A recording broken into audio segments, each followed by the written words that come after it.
नमस्कार जी। नमस्कार। क्या नाम है जी आपका? मेरा नाम जैस्मिन है। जैस्मिन जी, आप कहाँ से हैं? मैं क्षेत्र खटीमा उधम सिंह नगर उत्तराखंड से हूँ। जैस्मिन जी, संत रामपाल जी महाराज से नाम दीक्षा आपने कब ली? सर मैं 10 मई 2022 को ली। जैस्मिन जी, संत रामपाल जी महाराज से नाम दीक्षा लेने से पहले आप क्या भक्ति साधनाएं करती थी?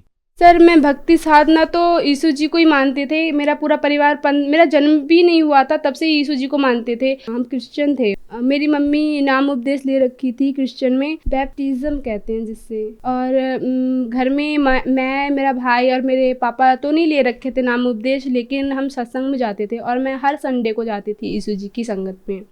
और वहाँ पे जो यीशु जी के बारे में बताते थे तो कुछ अटपटा सा भी लगता था, लेकिन अच्छी लगते थे। उनके जो भजन आते थे, जो वो अच्छे काम किए थे वो अच्छे लगते थे। लेकिन जिस तरह से वहाँ के पास्टर लोग बताते थे, 2 मछुआरे थे, उन्होंने जार फेंका तो मछली एक भी नहीं आ रही थी। जब यीशु जी ने फेंका जार तो मछली बहुत सारी आ गई। तो इस बात से क्वेश्चन उठता था, जब यीशु जी ने, अगर मानते हैं कि हाँ यीशु भगवान है, ये जीव उन्होंने बनाया तो जीव हत्या तो नहीं करेंगे वो। तो इस वजह से मेरा क्वेश्चन भी उठता था, लेकिन कोई क्वेश्चन का जवाब नहीं मिलता था मेरे को।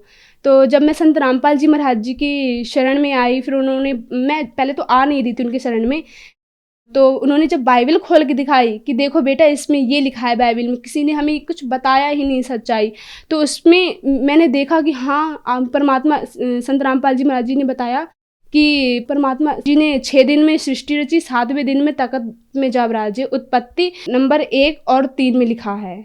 जैस्मिन जी, आपने जो बताया, आप जो क्रिश्चियन धर्म से हैं, उनकी साधना करते हैं, तो फिर आप संत रामपाल जी महाराज की शरण में क्यों आई? क्या कारण रहा? सर कुछ हम ऐसे आए संत रामपाल जी महाराज जी के शरण में कि मेरे पापा बहुत ज़्यादा ड्रिंक करते थे, कलेश पात रहते थे परिवार में। तो किसी, मतलब मेरे पापा के जो दोस्त थे, तो उन्होंने संत रामपाल जी महाराज जी से नाम उपदेश ले रखे थे वो। तो मेरे पापा, मतलब उनकी दुकान है ना टेलर की, तो पापा जाते थे उनकी दुकान या घर पे, तो वो हमेशा यही कहते थे कि आप संत रामपाल जी महाराज जी से नाम उपदेश ले लो, और ये जितने भी गंदे विकार नशीले पदार्थ ये सब छुड़वा देते हैं। क्योंकि फिर मेरे पापा कहते थे हाँ ले लूँगा, लेकिन उनके बात टाल देते थे बार बार। फिर संत रामपाल जी महाराज जी के शिष्य ने बताया, ये आप ये भजन सुनो, और ये अगर आपको आराम हो तो आप जरूर नाम दीक्षा ले लेना। संत रामपाल जी महाराज जी की जो संगत बताते थे और भजन सुनाते थे, तो वो मेरे पापा सुनते थे ड्रिंकी में ही। फिर एक दिन खुद ही उन्होंने कहा कि मैं भी नाम उपदेश लूँगा, ये ड्रिंक्स में बहुत परेशान हो गया हूँ, मैं छोड़ना तो चाहता हूँ लेकिन छूट ही नहीं रही है। जब मेरा दोस्त छोड़ दिया संत रामपाल जी महाराज जी शरण में आ गया, तो मैं क्यों नहीं छोड़ दूंगा। तो हमें विश्वास नहीं हो रहा था, क्योंकि वो बार बार ऐसे ही कहते थे। फिर उस दिन उन्होंने नहाया धोया, फिर संत रामपाल जी महाराज जी के नामदान केंद्र गए, नानंग बता। वहाँ से मेरा भाई और मेरी मम्मी और मेरा पापा, वो तीनों नाम उपदेश ले आए थे संत रामपाल जी महाराज जी से। मैं फिर 15 दिन के बाद गई संत रामपाल जी महाराज जी से नाम उपदेश लेने। जैसे कहते हैं कि जो भी श्रद्धालु संत रामपाल जी महाराज से नाम दीक्षा लेते हैं उनको लाभ होते हैं, तो क्या आपके साथ भी कुछ ऐसा हुआ?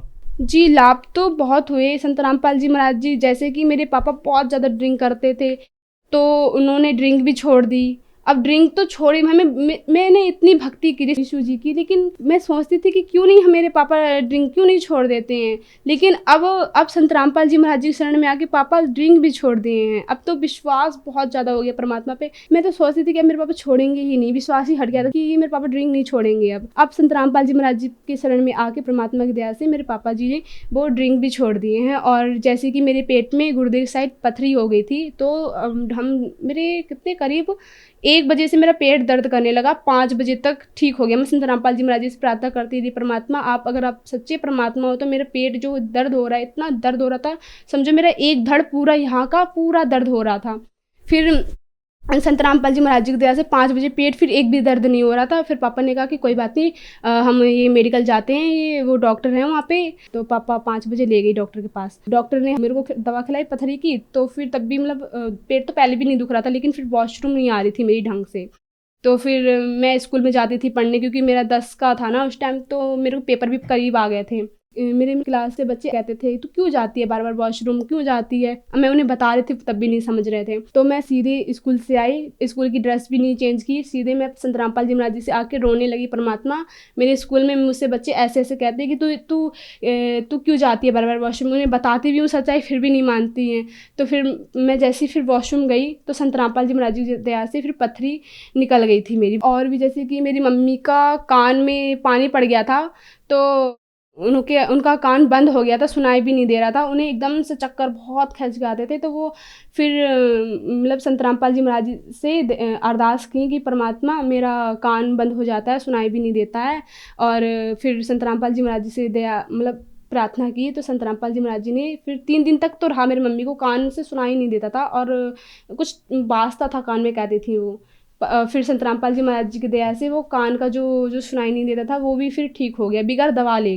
सर आर्थिक स्थिति तो हमारी बहुत ख़राब थी, क्योंकि मेरे पापा भी ड्रिंक भी करते थे। क्योंकि पहले मेरे पापा टीचर थे ना, वो तो 5 साल तक टीचर रहे थे, वो सरकारी टीचर। तो उनकी जॉब किसी कारणवश उनकी जॉब छूट गई थी, तो वो और डिप्रेशन में आके ड्रिंक करने लगे। फिर पापा और ज़्यादा ड्रिंक करने लग गए, मतलब 7 साल से करते करते बहुत ज़्यादा बढ़ते गए। फिर जैसे पापा मतलब फिर पेंट भी करते थे मेरे पापा। तो अब तो संत रामपाल जी महाराज जी शरण में हम आ गए हैं, तो संत रामपाल जी महाराज जी मतलब इतनी बड़ी मतलब कोठी दे देते हैं पेंट करने के लिए पापा, उसमें 1-1 लाख कमा लेते हैं मेरे पापा। जैसे कि आपने बताया कि आप क्रिश्चियन फैमिली से हैं, तो संत रामपाल जी महाराज तो ज़्यादातर वेदों का वगैरह का ज्ञान देते हैं। तो आपको संत रामपाल जी महाराज ने ज्ञान के बारे में क्या बताया आपके धर्म ग्रंथों के अनुसार? सर संत रामपाल जी महाराज जी ने हमें, मैं सत्संग गई थी, नाम उपदेश नहीं लिया था, क्योंकि संत रामपाल जी महाराज जी का पहले ये है, जो अगर जो भी नाम दीक्षा ले तो पहले वो सत्संग सुने और मतलब ज्ञान देखे परमात्मा का, तब आए फिर नाम दीक्षा लेने। फिर मैं गई, मेरे मम्मी पापा ले गए मेरे को सत्संग सुनाने। फिर मैं गई खटीमा, तो वहाँ पे गुरुजी स्वयं बाइबल खोल रहे थे। मैंने कहा कि मतलब मेरी दादी लोग कह रहे थे ये संत रामपाल जी ये बहुत वेदों का वो करता है, खंडन करता है, ये है वो, मतलब उल्टा सीधा कह रहे थे। तो मैं गई, तो उस टाइम मेरे मन में ये उठा कि मेरी दादी लोग तो ऐसे कह रहे थे कि संत रामपाल जी महाराज जी विरोध करते हैं बाइबल का, देवी देवताओं का विरोध करते हैं, लेकिन नहीं, यहाँ तो खुद अपने हाथों से खोल के दिखा रहे हैं और दिखाने कि देखो बच्चों ये लिखा है इस बाइबल में। फिर और जो गुरु ग्रंथ साहिब है ये भी खोल के दिखा रहे थे, और जो कुरान शरीफ है ये भी खोल के दिखा रहे थे। मतलब जितने भी हमारे ग्रंथ हैं वो खोल खोल के दिखा रहे थे संत रामपाल जी महाराज जी। तब मेरे को और ज़्यादा विश्वास हुआ, मैंने पापा से कहा मैं भी नाम दीक्षा लूँगी संत रामपाल जी महाराज जी से। जैसे कि मतलब पास्टर लोग बताते हैं गॉड इज़ फॉर्मलेस, लेकिन परमात्मा साकार है, वो निराकार नहीं है। बाइबल में खुद लिखा है, लेकिन वो नहीं बताते थे हमें सच्चाई। अब आज मतलब जैसे संत रामपाल जी महाराज जी बाइबल खोल के दिखाए हमें और बताए कि परमात्मा मनुष्य दृश्य है, परमेश्वर मनुष्य दृश्य है और हमको अपने ही जैसा स्वरूप दिया है उन्होंने। तो ये मतलब ये सब सुन के ना मेरे को एक अंदर से वो हुई कि संत रामपाल जी मैंने इतनी सत्संग सुनी, लेकिन पास्टर कभी नहीं बताया हमें। लेकिन आज संत रामपाल जी महाराज जी हमें ये बाइबल खोल के दिखा दी कि देखो बच्चों इसमें परमात्मा साकार है, निराकार नहीं है। बाइबल में उत्पत्ति में लिखा है परमेश्वर ने कि जो मनुष्य के लिए खाने के लिए बनाए हैं वो जैसे बीज वाले पौधे और फल फ्रूट बनाए हैं मनुष्य के लिए खाने के लिए, लेकिन ये जो हम लोग खाते हैं ये नॉन वेज वगैरह ये नहीं दिया है खाने के लिए, उन्होंने नहीं कहा है। पर फिर भी जो ईसाई धर्म के हैं वो फिर भी बाइबल को मानते तो हैं, लेकिन उनका मतलब जो उसमें लिखा है वो नहीं मानते हैं उसको। तो बिल्कुल जैसे हम साधारण खाना खाते हैं वैसे ही खाते हैं ये ईसाई धर्म के लोग, मांस मछली को साधारण खाना मानते हैं। संत रामपाल जी महाराज से नाम दीक्षा लेने के बाद आपको बहुत सारे लाभ प्राप्त हुए। तो जो दर्शक आज आपको टीवी पर देख रहे हैं, खास करके जो बाइबल जो क्रिश्चियन लोग हैं, उनके बारे में क्या कहना चाहेंगे? क्योंकि बहुत सारी बातें आपने इस तरीके से उनके बारे में बताई हैं। सर मैं उनसे यही कहना चाहूँगी कि बाइबल खोलें और देखें कि उसमें क्या लिखा है। परमेश्वर जब आए थे तो क्या लिख के गए वो उसको देखें, ये ना कि हम पास्टरों की बात में आके ये जो बताते वही करें। नहीं, अपनी बाइबल, क्योंकि आजकल तो समाज सभी पढ़ा लिखा है तो वो खुद भी देख सकता है कि हमारी बाइबल में क्या लिखा है और परमेश्वर ने क्या लिख के गए हैं वो। और संत रामपाल जी महाराज जी स्वयं बता रहे हैं बाइबल खोल खोल के, क्योंकि कितने जो यीशु जी से जुड़ रखे हैं तो वो कितने लोग कहते हैं कि ये हमारे संत रामपाल जी ये हमारे बाइबल का वो करता है, खंडन करते हैं, हमारे यीशु जी में विरोध करते हैं। नहीं, वो सच्चाई दिखा रहे हैं कि बच्चों देखो इसमें बाइबल में ये लिखा है, सच्चाई लिखी है इसमें। और जो भी अगर मुझे देख रहा हो तो वो उससे यही प्रार्थना है कि आप अपनी बाइबल खोलें और संत रामपाल जी महाराज जी का भी ज्ञान देखें कि वो क्या बताना चाह रहे हैं और हमारी बाइबल में क्या लिखा है। संत रामपाल जी महाराज से नाम दीक्षा कैसे ले सकते हैं?